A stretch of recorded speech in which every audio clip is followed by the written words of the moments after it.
mo ti ń ṣiṣẹ́ bọ̀ bàbá máa ṣe láṣẹ pé Bísí Ológe Bísí Ológe show àwa la ní show tiwa ni ẹ máa wò ó ẹ má yí kú òǹbẹ Rémi Adébáyọ̀ Ṣítàbí ọmọ Èkó pàtàkì ọmọ Èkó arómi sálẹ̀gbẹ̀lẹ̀gbẹ̀ bẹ́ẹ̀ ni nílùú Èkó wa yìí náà ni Bísí Ológe show àwọn tó ẹ máa gbádùn lẹ máa bá pàdé bẹ́ẹ̀ ẹ máa wò ó don't touch it there.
wọ́n ṣe yí ìlú náà ti jiyàn ìlú ọ̀hún láti ìjọba ká tó fẹ́ kọyọ lọ́lẹ̀ ní àgbẹ̀kọ́lá ọ̀hún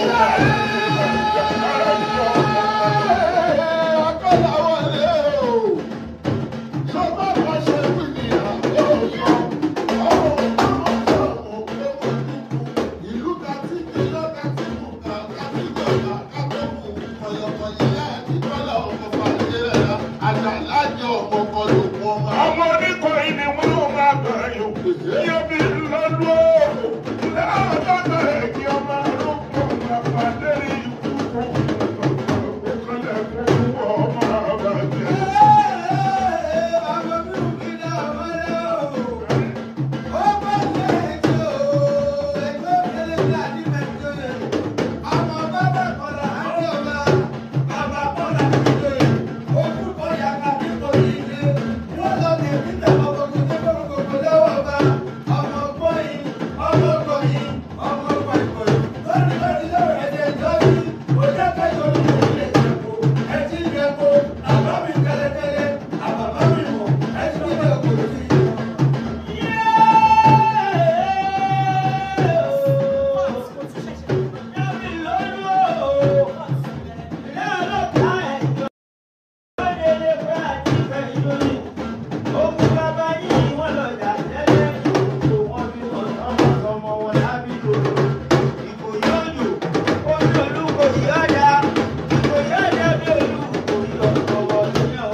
Thanks for watching this video. Please don't forget to click on subscribe button. Kindly comment and share. We drop new videos daily. Thank you. God bless you.